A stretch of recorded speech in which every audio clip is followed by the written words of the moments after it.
آپ جتنے بھی حسین ہو انشاءاللہ کچھ عرصے کے بعد آپ کے چہرے پر جھریوں نے ڈیرا ڈال لینا ہے۔ آپ جتنے بھی توانا ہوں کمزوری کی بادشاہت آپ پہ غالب آ جائے گی۔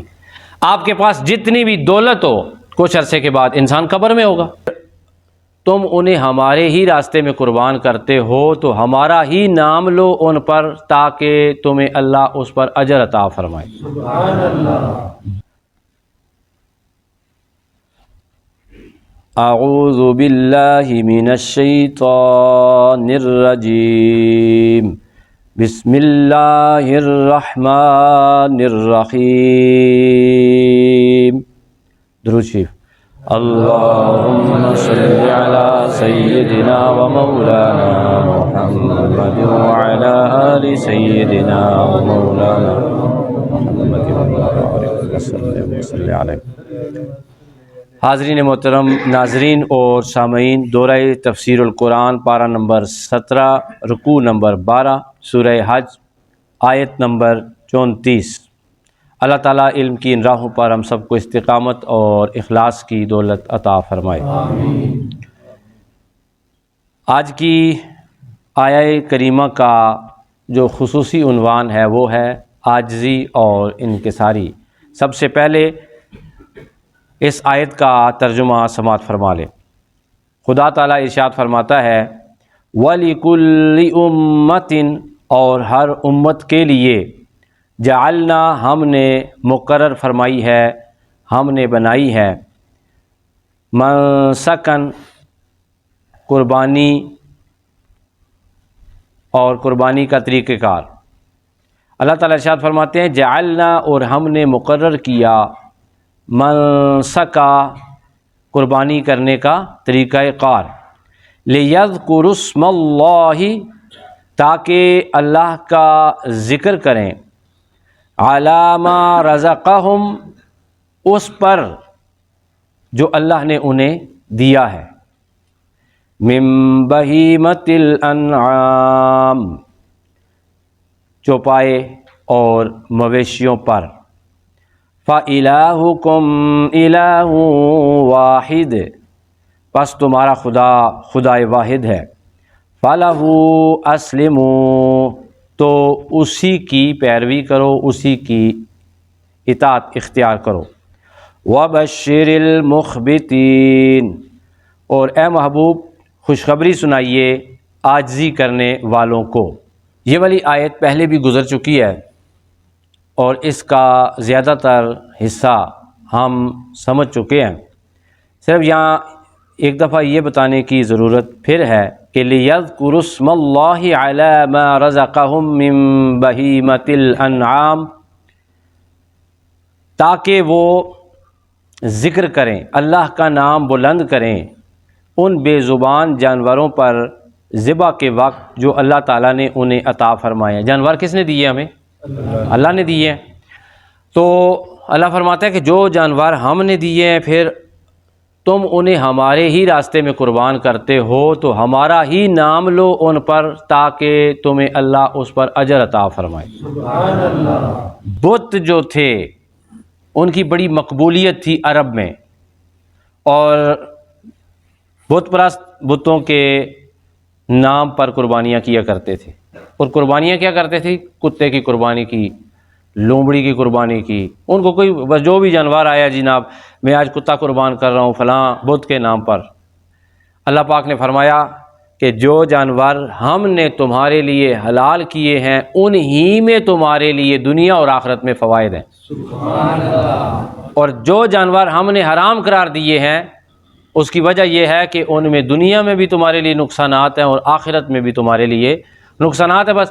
اور اگر اس کو مختصر انداز میں ہم سمجھنا چاہیں تو اللہ کا جو حکم ہے وہ ہمارے لیے حرف آخر ہے، اور اللہ کی جو ممانعت ہے وہ ہمارے لیے حرف آخر ہے۔ بس جو اللہ نے منع کیا ہمیں منع ہو جانا چاہیے، جو اللہ نے حکم دیا ہمیں وہاں پہ حاضر ہونا چاہیے اور ان تمام چیزوں کو فالو کرنا چاہیے، ان کی پیروی کرنی چاہیے۔ تو ان کے مقابلے میں اللہ نے فرمایا ان کی مخالفت کرو اور اس شرک سے بالکل بیزاری کا اعلان کر دو۔ جب تم اپنی گائے ذبح کرو، بکری ذبح کرو، بیل ذبح کرو، اپنا حلال جانور اونٹنی ذبح کرو تو ان جانوروں پر جس وقت تم اللہ کا نام لو گے تو رب کی توحید کا پیغام بھی عام ہو جائے گا۔ سبحان اللہ۔ فَإِلَٰهُكُمْ إِلَٰهٌ وَاحِدٌ، تمہارا خدا ایک ہی خدا ہے، تمہارا خدا ایک ہی خدا ہے۔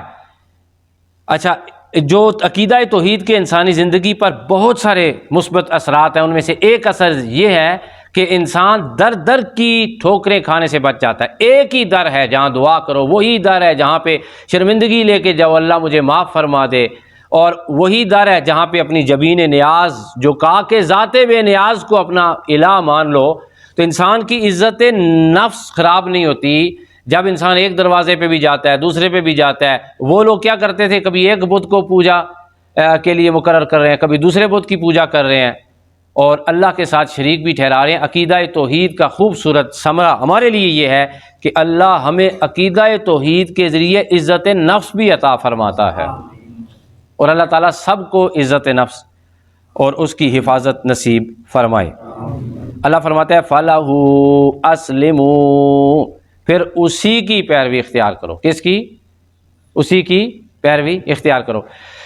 میرے پیارے دوستو، ایک سوال آیا تھا میرے پاس کہ ایک قرآن حکیم کی آیت ہے، آیت کیا جی کہ ان الصلاۃ تنہا عن الفحشاء والمنکر، کہ بے شک نماز انسان کو بے حیائی اور بری باتوں سے، برے کاموں سے روکتی ہے۔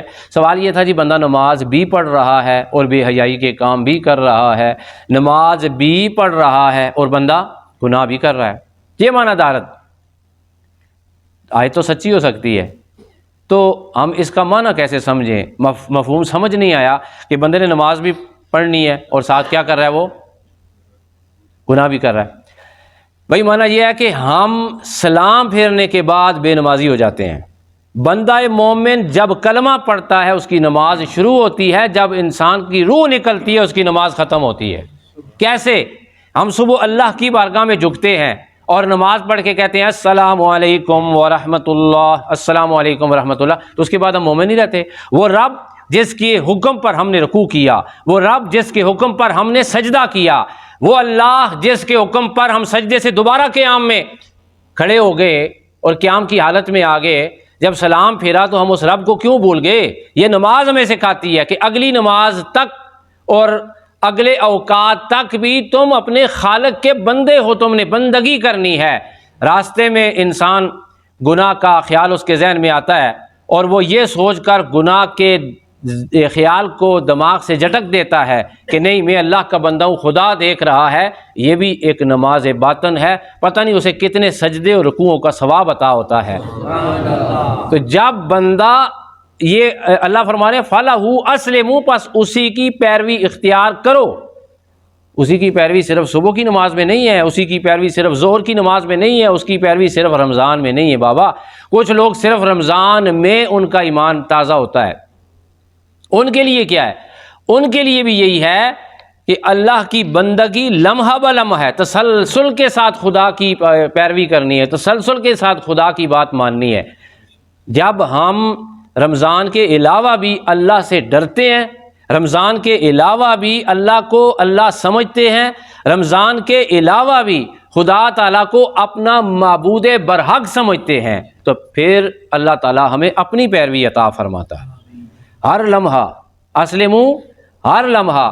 تو جو بندہ نماز پڑھنے کے بعد نماز توڑ دے اور جو عید الفطر کے بعد روزہ توڑ دے، یہ تو روزہ ہے نا، چلو روزہ آپ نے رکھا اور عید الفطر کے بعد ختم ہو گیا، سارا کام ختم ہو گیا، بس لپیٹ دیا گیا، اب گناہ شروع ہو گئے، اب شب برات کا انتظار ہے جس میں معافی مانگ لیں گے، انا للہ و انا الیہ راجعون۔ بڑا غلط رویہ ہے، بعض اوقات بندہ اس طرح کفر کو پہنچ جاتا ہے اور کبیرہ ترین گناہ ہے یہ، جس وقت بندہ سوچتا ہے کہ خیر اللہ تعالیٰ معاف کرنے والا ہے، میں گناہ کر لوں کوئی بات نہیں، نماز چھوڑ دوں کوئی بات نہیں، رمضان میں پڑھ لوں گا، تو اگلے رمضان تک تیری روح تیرے جسم میں رہے گی۔ مجھے اور آپ کو بالکل اس کا یقین نہیں ہے۔ اللہ تعالیٰ ہم سب کو فَلَهُ أَسْلِمُوا، پس اسی کی پیروی کرو، اس حکم پر عمل کی توفیق عطا فرمائے۔ وَبَشِّرِ الْمُخْبِتِينَ، اور اے محبوب صلی اللہ علیہ وسلم عاجزی کرنے والوں کو خوشخبری سنا دیجیے۔ عاجزی انکساری، اکڑ ہوتی ہے نا انسان کے اندر، دل میں ہوتی ہے اور اس کے جسم سے اور اس کے انداز سے ظاہر ہوتی ہے، اور وہ تکبر ہے۔ تکبر وہ کرے جسے موت نہ آئے، تکبر اسے سزاوار ہے جسے زوال نہ آئے، تکبر اسے سزاوار ہے جس کی دولت کبھی ختم نہ ہو، تکبر اسے سزاوار ہے کہ جس کی جوانی کبھی خراب نہ ہو، جس کی جوانی کے بعد بڑھاپا نہ آئے۔ صرف خدا ہے جسے زوال نہیں ہے، تکبر کی چادر اسی کو سزاوار ہے۔ آپ جتنے بھی حسین ہو، انشاءاللہ کچھ عرصے کے بعد آپ کے چہرے پر جھریوں نے ڈیرا ڈال لینا ہے۔ آپ جتنے بھی توانا ہوں، کمزوری کی بادشاہت آپ پہ غالب آ جائے گی۔ آپ کے پاس جتنی بھی دولت ہو، کچھ عرصے کے بعد انسان قبر میں ہوگا، ہر بندہ مرے گا۔ تو اس لیے کہتے ہیں کہ اللہ تعالیٰ کی بارگاہ میں عاجزی اور انکساری کو رحمت عالم صلی اللہ علیہ وسلم نے پسند کی۔ حضور پاک صلی اللہ علیہ وسلم سے زیادہ کسی کی عزت تھی؟ آقا علیہ الصلوۃ والسلام اتنی عاجزی اور انکساری اختیار کرتے تھے، تو باہر سے بندہ جس وقت آتا تھا، حضور اس طرح غلاموں میں بیٹھے ہوتے تھے کہ وہ جج نہیں کر سکتا تھا کہ رسول کون ہے، غلام کون ہے، سردار کون ہے۔ آقا علیہ الصلوۃ والسلام نے ارشاد فرمایا، مال کو خرچ کرنے سے مال میں کمی نہیں ہوتی، یہ حضور نے فرمایا ہے۔ اور آقا علیہ الصلوۃ والسلام نے ارشاد فرمایا کہ تم معذرت خواہ ہو جاؤ یا معاف کراؤ، یعنی کہ انسان معذرت چاہے کسی سے تو یا پھر معاف کر دے، اس سے تمہاری عزت میں بھی کمی نہیں ہوتی۔ نبی پاک صلی اللہ علیہ وسلم ارشاد فرماتے ہیں، یہ مسلم شریف کی روایت پڑھ رہا ہوں، کہ جو بندہ اللہ کے لیے عاجزی اختیار کرتا ہے، اللہ اس کی عزت کو بڑھا دیتا ہے۔ اس کی عزت کو۔ اچھا میں آپ کو بتاؤں، سمجھدار بندے عاجز ہوتے ہیں۔ سمجھدار بندے کو پتہ ہے کہ میرے پاس کچھ بھی نہیں، یہ سب اللہ کا ہے۔ تو ہم جیسے بے وقوف انسان کے پاس اگر کوئی تھوڑی سی چیز آ جائے تو وہ یوں ہو جاتا ہے۔ تو اللہ تعالیٰ تکبر سے محفوظ فرمائے۔ یہ شرک خفی ہے۔ یہ کیا ہے؟ شرک خفی ہے۔ قرآن حکیم کے اندر اللہ تعالیٰ ارشاد فرماتے ہیں، وَلَا تَمْشِ فِي الْأَرْضِ مَرَحًا، اور زمین میں اکڑ اکڑ کر نہ چلو۔ ایک اور مقام پہ اللہ تعالیٰ ارشاد فرماتا ہے، اللہ کے مقبول بندے وہ ہیں جب زمین پہ چلتے ہیں تو عاجزی کے ساتھ چلتے ہیں، اور جب کوئی جاہل ان سے نامناسب بات کرتا ہے، اذا خاطبہم الجاہلون فقالوا سلاما، جب ان سے جاہل ملاقات کرتے ہیں وہ کہتے ہیں السلام علیکم ورحمۃ اللہ وبرکاتہ، وہ جا رہے ہوتے ہیں، آرام سے الگ ہو جاتے ہیں، لڑائی نہیں کرتے، جھگڑا نہیں کرتے۔ خدا تعالیٰ کی بارگاہ میں دعا ہے کہ اللہ تعالیٰ مجھے اور آپ کو اس آیت کی تمام تعلیمات پر عمل کی توفیق عطا فرمائے۔ وآخر دعوانا ان الحمد للہ رب العالمین۔